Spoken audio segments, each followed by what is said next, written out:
Lord, come, take up your holy throne.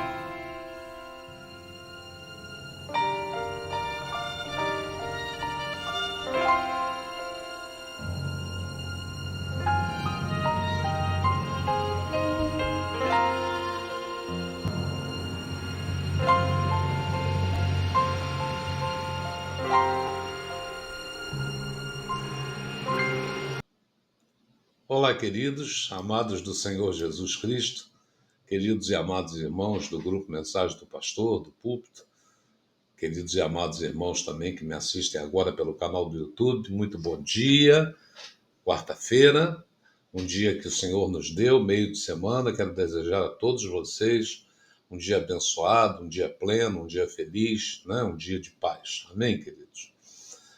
Por que eu estou falando isso? Há mais ou menos uns 15 dias atrás, né, o Rio de Janeiro ele foi abalado com a morte de duas crianças, dois meninos, né, por envenenamento. Não sabemos ao certo quem praticou este crime, apenas por depoimento de uma das crianças que estavam juntas, foi uma mulher em uma moto que lhes ofereceu bombons envenenados, né?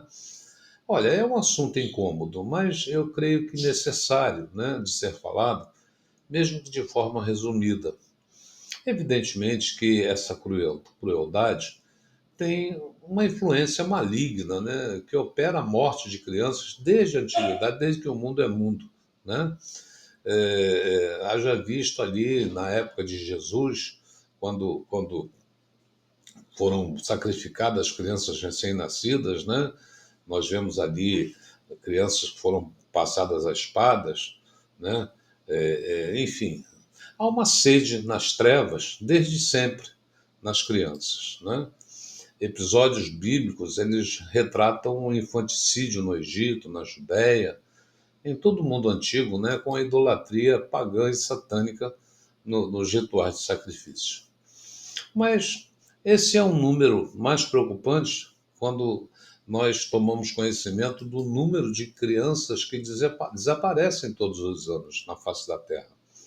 Na Bíblia está registrado, por exemplo, o ato ritualístico dos povos amonitas, né, na terra de Canaã, mais especificamente no Vale do Inom, em que sacrificavam crianças e as ofereciam a um deus chamado Moloque, né? E dentro das interpretações bíblicas, ele era um deus falso. Claro que por trás de tudo, né, tem demônios, mas ele é considerado um deus pagão, né? E segundo alguns escritos cabalísticos, ele também é um demônio, claro, né? Então, antes dos israelitas entrarem na terra de Canaã, Deus já tinha advertido a eles para não participarem daquele culto ao Moloque. Está lá em Levíticos 18. Né? Por quê? Porque havia uma proximidade grande de Israel com as nações pagãs. Né? O culto a outros deuses sempre foi um perigo, né, que rondava aqueles que tinham uma fé enfraquecida ou eram mais tímidos com relação à fé em Deus. Né? A lei de Moisés, ela prescrevia a pena de morte para aqueles que entregassem seus filhos a Moloque. Está lá em Levíticos 20. O passar pelo fogo, né, era um sacrifício real. As crianças eram dedicadas em sacrifício, ou seja, tinham sangue derramado no altar de Moloque, e naqueles rituais de adoração havia prostituição, e além da prostituição havia esse derramar de sangue de crianças, né? A imagem de metal de Moloque era horrível, era horrorosa. E ela era de metal, ela era aquecida, né, até ficar em brasa. E imagina, as crianças eram lançadas ali nos braços estendidos de Moloque, né, caindo assim na fornalha ardente, né, uma coisa realmente monstruosa. Olha, se diz que ocasionalmente as crianças eram primeiro mortas, né, ou sacrificadas, sangue derramado, e depois eram queimadas, né, eram lançadas vivas, algumas vivas ainda, né, está lá em Ezequiel 16. Os tempos são outros, claro, mudou, mas o sacrifício a Moloque, a meu ver, continua. né? A ligação entre o culto a Moloque e a prática desses sacrifícios tem sido feita ao longo da história e chega aos nossos dias de uma forma até aplicada, vamos dizer assim, de métodos diferentes, né? Mas existe. Satanás, ele vê os sacrifícios humanos como algo muito valioso. Então, quanto mais jovem for a vítima, mais preciosa ao diabo, né, é considerada. E no mundo das trevas, a morte de uma criança é mais preciosa do que todos os sacrifícios humanos, né? Olha, em nossos dias, né, onde a cultura ocidental tem abandonado o legado cristão, se é que eu posso dizer assim, a prática do sacrifício humano, como o caso do aborto, né, por exemplo, é defendida como normal e até mesmo necessária na implementação de políticas públicas de saúde, coisas terríveis, né? As mulheres que praticam aborto não estão somente entregando suas sementes, seus filhos, a Moloque, no meu entendimento, mas estão também provocando a ira de Deus, né?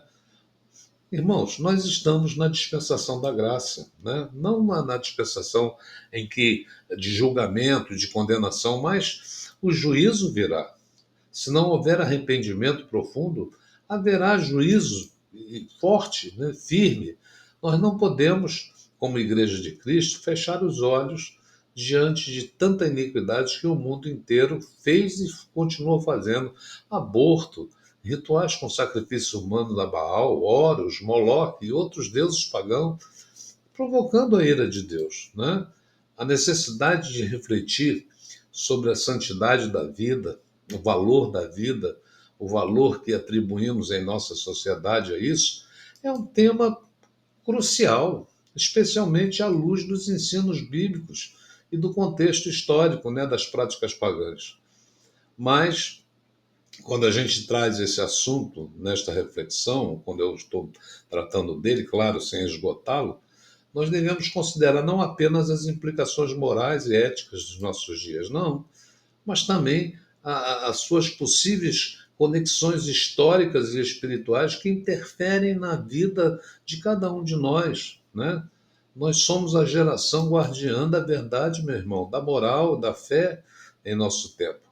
Então eu quero que a igreja, eu desejo que a igreja se levante em oração e clamor a Deus, que saia da plateia e entre em cena, né? Para que Deus, em sua graça e misericórdia, perdoe o nosso pecado e retarde o juízo e nos conceda disciplina leve, tá? Em 2 Crônicas 7,14, né? Nós precisamos orar para que nossas crianças sejam guardadas, né, dessa terrível operação de morte.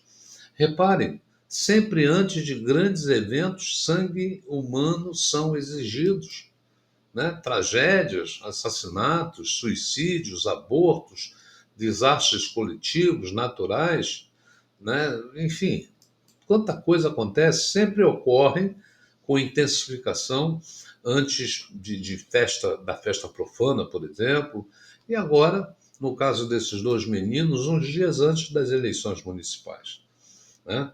Então, sabendo que a nossa luta não é contra as pessoas, né, mas contra o diabo, contra os seus anjos nas dimensões espirituais das trevas, como Efésios 6 diz, nós precisamos nos levantar em fé e precisamos clamar ao Senhor, né, para que Deus fortaleça essa geração, para que ela não entre nesse nível de iniquidade. Amém? Olha, que Deus te abençoe, que Deus te guarde, que o Senhor sobre ti levante o seu rosto e faça brilhar a sua luz, né? E que lhe conceda a misericórdia e lhe dê a paz. Amém? Olha, passe aí, dá um toque no sininho, né? Se registre nesse canal, compartilhe essa mensagem, dê o seu like, que é muito importante para nós, né? Fica com Deus, um beijo no teu coração, até amanhã, amados, em nome do Senhor Jesus Cristo.